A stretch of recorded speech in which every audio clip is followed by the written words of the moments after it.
فرائض وہاں پر اردن میں پاکستانی آرمی کو ریپریزنٹ کرتے ہوئے ادا کر رہے تھے۔ ناظرین کرام، ہوا یہ، اردن کے بادشاہ شاہ حسین جو تھے، انہوں نے بریگیڈیئر ضیاء الحق کو، اس وقت کے بریگیڈیئر جب ضیاء الحق صاحب بریگیڈیئر تھے، ان کو اپنا سیکیورٹی ایڈوائزر لگا دیا اور اپنا سیکیورٹی کا مشیر اپنے بالکل قریب لے کر آ گئے۔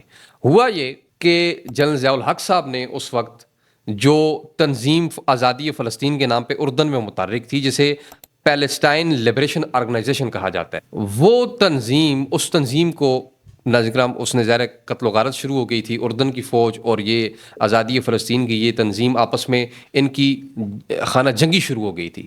تو اس میں ہوا یہ کہ جنرل ضیاء الحق صاحب نے مکمل طور پہ اردن کی فوج کو سپورٹ کیا، اس وقت کی حکومت کو، اس وقت کی بادشاہت کو سپورٹ کیا، اور کئی ہزار فلسطینی جو کہ جنگجو فلسطینی تھے ان کا قتل عام کیا۔ اس کے اثرات یہ ہوئے بعد میں، ظاہر موقع پہ تو اس وقت پاکستانی گورنمنٹ نے کوئی غلام اسحاق خان صاحب کی حکومت تھی، صدر تھے وہ، انہوں نے کوئی اس پہ بیان نہیں دیا تھا کہ آیا ہم فلسطین کے ساتھ ہیں یا آیا ہم اردن کے ساتھ ہیں، کھل کے کسی کی حمایت نہیں کی۔ لیکن اس فیصلے کے بعد، یہ جو اسٹیبلشمنٹ کا اس وقت کا فیصلہ تھا، اس کے بعد عرب ممالک کے اندر بے شک ہماری فوج کو ایک اعلیٰ مقام عطا کیا گیا اور بڑے انعامات سے نوازا گیا، اور بڑی سعودیہ کی بالخصوص سعودیہ نے ہمارا بڑا ساتھ دیا اس کے بعد، اور ہماری ان کی نگاہ میں ہم بڑے اوپر گئے۔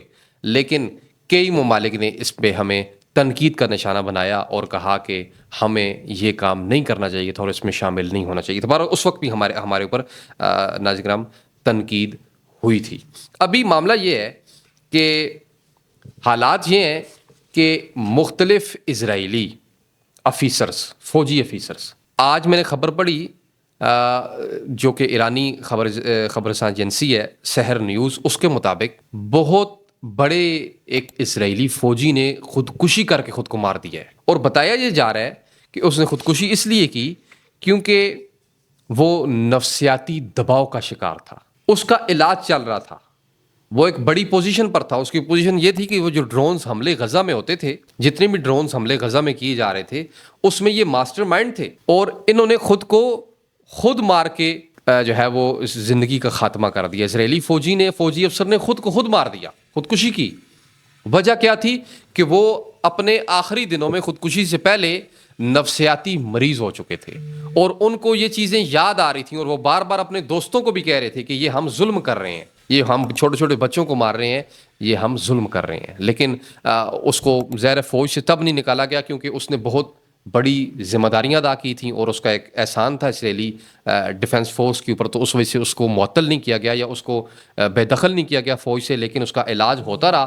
لیکن آج اس نے پتہ لگا کہ خودکشی کر لی ہے، اور یہ انٹرنیشنل اخبارات بتا رہی ہیں۔ تو ایسا نہ ہو کہ ہم وہاں پر جائیں اور اس سے ہمارے جو تعلقات قائم ہیں، اچھے جو تعلقات قائم ہیں مسلم ممالک کے ساتھ، کہ جو حماس کو سپورٹ کر رہے ہیں، وہ کہیں ناراض ہو جائیں اور ہم سے کچھ اللہ نہ کرے، خدا نہ خواستہ، میں یہ نہیں کہہ رہا، لیکن اللہ نہ کرے کوئی ایسا سینیریو بن جائے کہ کچھ ایسے ہتھیار ہم کہیں انہی کے خلاف استعمال نہ کر دیں کہ جس سے ہم بھی پھر نفسیاتی دباؤ کے شکار نہ ہو جائیں۔ تو اس پہ ضرور ہمیں سوچنا چاہیے۔ ناظرین کرام، یہ جو غزہ پیس کیپر فورس بنائی جا رہی ہے، اس میں کچھ ممالک ہیں جن میں انڈونیشیا سر فہرست ہے کہ جس نے 20,000 فوجی بھیجنے کا اعلان کر دیا ہے، اور اس نے اپنی فوجیوں کی تعیناتی کے اوپر رضامندی کا بھی اظہار کر دیا ہے۔ اس کے علاوہ آذربائیجان نے ممکنہ ملک ہے، یہ بھی شامل ہونے والا ملک ہے جو کہ ممکنہ طور پر اس فورس میں شامل ہوگا، اور اس نے بھی پازیٹیو جسچر دے دیا ہے کہ میں بھی اس میں شامل ہو سکتا ہوں۔ اس کے علاوہ پاکستان نے چونکہ ابھی تک فیصلہ نہیں کیا، اور بیک ڈور کے اوپر ابھی مذاکرات جاری ہیں، چونکہ ہم نے ابھی نائب وزیر اعظم اسحاق ڈار صاحب کا ایک بیان دیکھا جس میں وہ کہہ رہے تھے کہ جب غزہ پیس کے حوالے سے جو فورس بن رہی ہے، اس میں ہم نے بات کرنے کی کوشش کی امریکہ کے ساتھ اور دیگر ممالک کے ساتھ، تو ہم ابھی تک اس نتیجے پر نہیں پہنچے۔ کچھ ایسی باتیں ہماری مذاکرات ہوئے امریکن فوجیوں کے ساتھ یا امریکن اعلیٰ مقتدر حلقوں کے ساتھ، اور باقی جو ہم مسلمان ممالک تھے ان کے، جو کہ بند کمرے کے اندر ہوئے، اور اس ملاقاتوں کے اندر یہ جتنی بھی کارروائی تھی، اس کو جو مواصلاتی نظام تھا اس کے ذریعے نہیں دیکھا گیا، یعنی یہ تمام کارروائی پیپرز کے اوپر ہوئی اتنا اس کو خفیہ رکھا گیا.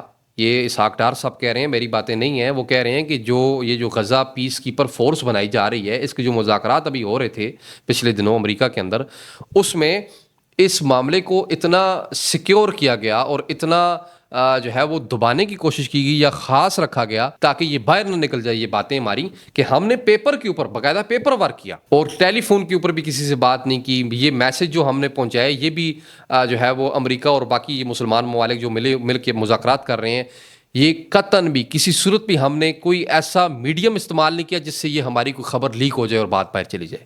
تو ایسی کیا باتیں ہیں، یہ بڑی خاص باتیں ہیں، لیکن یہ تو ابھی اعلیٰ مقتدر حلقوں کو ہی پتہ ہے. لیکن برکیف ہم یہ چاہتے ہیں کہ کچھ ایسا ہو کہ جس سے پاکستان کی جو ایک پاکستانی آرمی کی اور ملک پاکستان کی جو ایک عزت، ایک وقار بلند ہے فلسطینیوں کی نگاہ میں، وہ کہیں نیچے نہ گر جائے.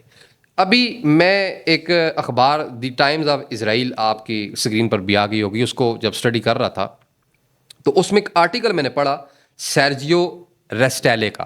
یہ ایک آرٹیکل لکھتے ہیں دی ٹائم آف اسرائیل میں اور بڑا ایک صحافی ہیں اور بڑا قداور شخصیت ہیں، انٹرنیشنل اخبارات کی زینت بھی بنے رہتے ہیں. انہوں نے اب ایک کالم لکھا. ناظرین کرام، یہ مضمون جو انہوں نے لکھا کہ اگر پاکستانی فوج غزہ امن مشن کے متعلق اگر چلی گئی تو اس کے کیا اثرات ہوں گے. یہ میں نہیں کہہ رہا، یہ وہ خود کہہ رہا ہے، سیرجیو ریسٹلی کہہ رہا ہے. اور وہ کیا کہہ رہا ہے وہ ذرا سنیے. وہ کہتے ہیں کہ اس سے پاکستان کے عوام اور سیاست میں فلسطینیوں کے لیے ہمدردی اور اسرائیل کے خلاف جذبات بہت گہرے ہیں. یعنی یہ انہوں نے حقیقت بات کی کہ پاکستان کے عوام اور سیاست میں فلسطینیوں کے لیے ہمدردی اور اسرائیل کے خلاف جذبات بڑے گہرے ہیں. تو خطرات کیا ہوں گے اگر پاکستانی فوج چلی گئی اسرائیل میں؟ تو خطرات کیا ہوں گے پاکستان کے لیے؟ وہ یہ ہیں، سنیں. یہ لکھتے ہیں کہ اگر پاکستانی فوج وہاں گئی تو لوگوں کو لگے گا کہ پاکستان اسرائیل کے ساتھ مل رہا ہے، جس سے سیاسی اور مذہبی رد عمل پیدا ہو سکتا ہے.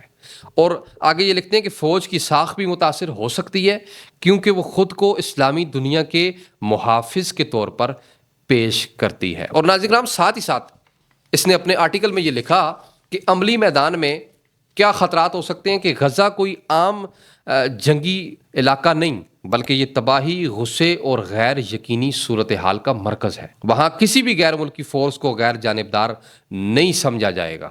یعنی ایسا نہیں ہے کہ غزہ میں فورس چلی گئی تو اسے غیر جانبدار کہا جائے، نہیں، وہ پھر جانبدار ہو جائے گی.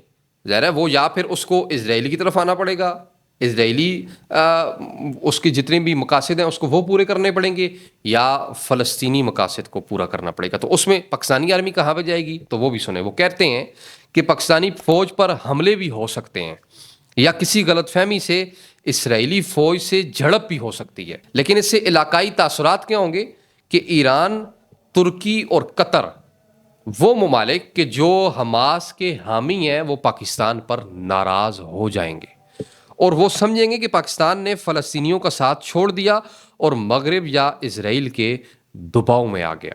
اور اس سے پاکستان اسلامی دنیا میں تنہائی کا شکار بھی ناظرین ہو سکتا ہے. اور اسرائیل کے لیے اس میں خطرات وہ بیان کرتے ہوئے کہتے ہیں کہ اسرائیل کے لیے پاکستانی فوج کو قبول کرنا سیاسی طور پر مشکل ہوگا کیونکہ پاکستان اسرائیل کو تسلیم نہیں کرتا. ظاہر ہے آپ کو معلوم ہے، پوری دنیا کو معلوم ہے، بلکہ پاکستانی پاسپورٹ کے اوپر بھی لکھا ہوا ہے کہ پاکستان کسی صورت اسرائیل کو تسلیم نہیں کرتا. تو ظاہر ہے پاکستان اگر اسرائیل کو تسلیم نہیں کرتا تو اس صورت میں پاکستان کا وہاں پر جانا تو یہ بھی ایک بڑی الارمنگ سچویشن ہوگی کہ جو سمجھ سے بالاتر ہے. اسرائیلی عوام اور سیاستدان اسے سیکیورٹی رسک سمجھیں گے. ظاہر ہے وہ تو سمجھیں گے کیونکہ اس وقت پوری دنیا میں واحد پاکستان ایسا ملک ہے کہ جس کو اسرائیلی اپنے لیے خطرہ سمجھتے ہیں. اور وہ ایک وائڈر سطح پر اگر دیکھا جائے نا، بڑی سطح پر، تو وہ پاکستان کو اپنے لیے، اپنی بقا کے لیے خطرہ سمجھتے ہیں. اگر کوئی حادثہ یا جھڑپ ہوئی تو بڑی سفارتی تباہی ہو سکتی ہے.